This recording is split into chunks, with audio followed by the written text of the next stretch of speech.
First, I must make one thing clear. I have no idea if my interaction with shard pools has changed me. I am not so desperate for answers that I would resolve to testing. Understand that I respect your urgency, but just because I experienced something unique doesn't mean that I have an understanding of what actually happened. As I recall, even our mutual friend was quite perplexed by my condition. However, I am nearly positive that I have nothing in common with a sliver. Slivers are a topic that is frustratingly vague. I wonder if I have the capacity to even explain it. As I stated in my last letter, I had hoped that there was more detailed information available to you on this subject. The stories of men and women with insurmountable powers, or who held them at one point, are deceptively plentiful amongst the Cosmere, yet lack the details or verification that I would need for meaningful conclusions. It seems that power alone does not make someone a sliver. Investiture may be a part of it, but I don't know if there is a point where a physical being can accumulate enough investiture in order to become a sliver. Yet in the few documented cases that we have accounted for in the Words of Founding, we still don't get a clear picture of what exactly makes a sliver. Let's start with the Lord Ruler. We know that he wielded a great power when he reached the Well of Ascension. This power let him shape the world according to his will. The Lord Ruler created life and altered people without them even knowing what had happened. He touched the power of a shard and came out the other side a changed man. After this event, he called himself the Sliver of Infinity. This might have just been an ego title fueled by his hubris, but his example sets a good precedent for what the sliver is. So from this point, I will look to the life of the Lord Ruler as a reference point. Before we go any farther, I must point out that the Well of Ascension was not just a collection of investiture. It is a shard pool, which is to say that it is part of the body of a shard. Body is the traditional term, but it's more like the power and essence of a shard, which is far more than just investiture. When someone takes in investiture, pure investiture, they receive power.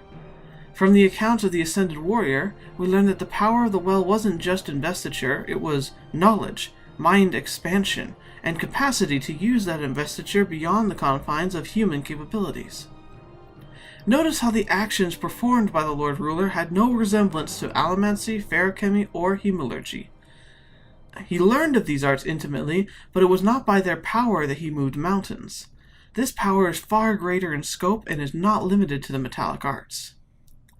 To help offer a frame of reference, I wish to point out an example of someone who seemed to exemplify the distinction between a sliver and a highly invested individual.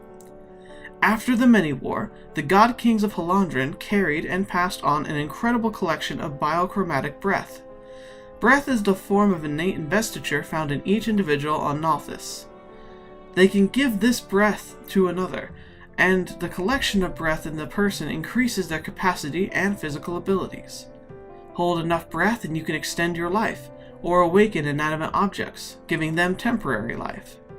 The God King holds tens of thousands of breaths, possibly making him the most invested person I have ever observed. However, I do not think that this makes him a sliver. This breath is so immense, it is unclear what specific powers he has access to.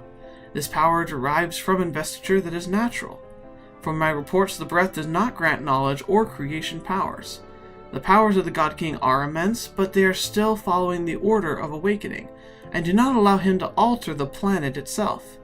The breath does seem to impart powerful knowledge of awakening instinctively at this level, but I feel that this is not an expansion of the mind, but a heightening awareness to the things known to the subconscious. The God King is not a sliver as far as I can tell, yet there is something mysterious about the origins of the Returned. I think I will do more research into this topic, but the Return to Nalthis, the Spren of Roshar, and the Scions of Elantris each seem to share common elements. However, these things are not slivers in the context of this conversation. As near as I can tell, a sliver is a person who held the power of a shard, but gave it up, or lost the power, leading them to deflate. My guess is that this would cause a permanent change in the individual, but how this change would manifest is indeterminable. The incredible powers of the Lord Ruler are more or less explained by compounding. Without another who possesses the abilities of the Lord Ruler, I cannot say if there was any measured growth in his abilities. Without more data, I have nothing more than vague speculations to work off. I know that this is not what you were hoping for, but I believe it is obvious that there is little I can learn about slivers at this moment. Even with my unique history, my interaction with the coalesced investiture, I feel that I would not qualify to understand even the slightest part of what a sliver is. Perhaps someday we will see and account for more slivers, but for now we will simply have to set aside this line of reasoning. As noted before, this research has led me to another classification that I feel I am more capable of reporting about. Splinters are quite fascinating, especially when we examine the similarities that exist between splinters and hemalurgic spikes. Until the next letter, Elsric.